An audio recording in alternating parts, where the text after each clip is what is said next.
हर रात जैसी लगती है वैसी नहीं होती। उस रात मेरे भीतर कुछ कांप रहा था, शायद आत्मा, शायद कोई बीता हुआ पछतावा।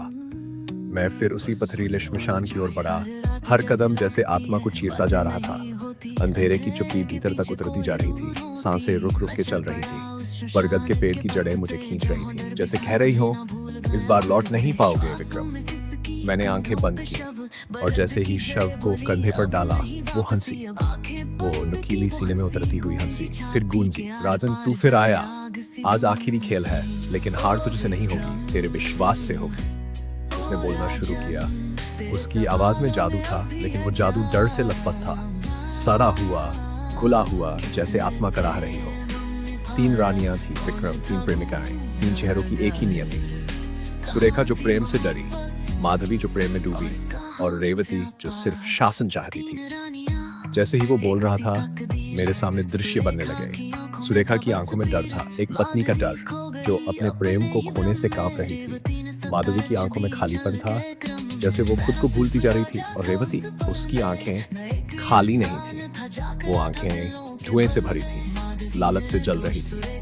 जब माधवी दीवारों पर अजीब अक्षर लिखती थी, मैं जैसे वहां खड़ा था। डर और भ्रम मेरे गले तक आ चुका था। जब वह अचानक गायब हो गई, मेरी छाती में अजीब सा दर्द हुआ, जैसे मैंने किसी को खो दिया हो, किसी को जिसे शायद मैं जानता ही नहीं था, फिर भी याद करता था। राजन, वो बता, सच्ची कौन थी और कौन सबसे बड़ा धोखेबाज? मेरे भीतर भावनाओं का समुद्र उमड़ रहा था। मैं राजा था, लेकिन उस पल मैं सिर्फ इंसान था। एक ऐसा इंसान जो 3 औरतों के दिल में झांक रहा था, उनके प्रेम, उनकी पीड़ा, उनकी चालें, सब महसूस कर रहा था। मैं बोला धीरे लेकिन पूरी संवेदना के साथ, माधवी निर्दोष थी, वो सिर्फ भ्रम में थी। सुरेखा ने डर से तंत्र का सहारा लिया, पर रेवती जानती थी कि डर को कैसे हथियार बनाया जाता है।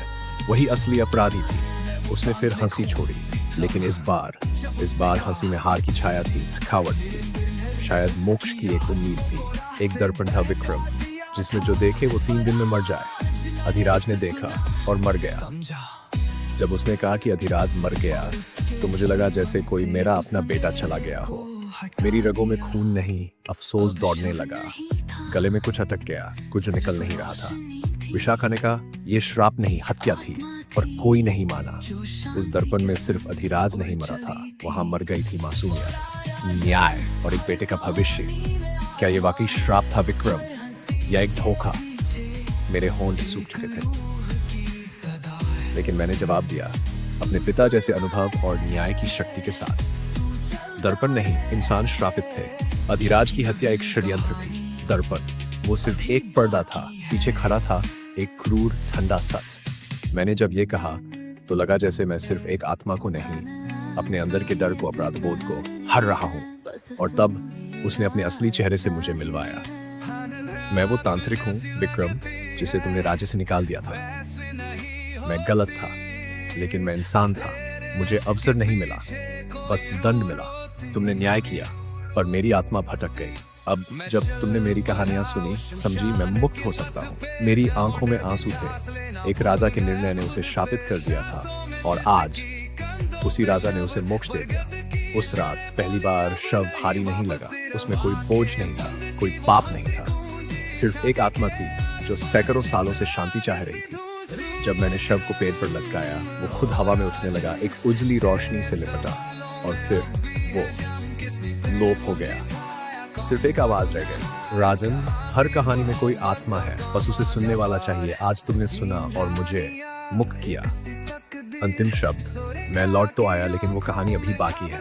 मैं उज्जैनी लौट आया, सब कुछ ठीक था, पर मैं वैसा नहीं था। रातें आज भी शांत लगती हैं, लेकिन अगर ध्यान से सुनो तो कहीं दूर, बहुत दूर, वो हंसी आज भी गूंजती है, क्योंकि शायद किसी और आत्मा की कहानी अब मेरा इंतजार कर रही है।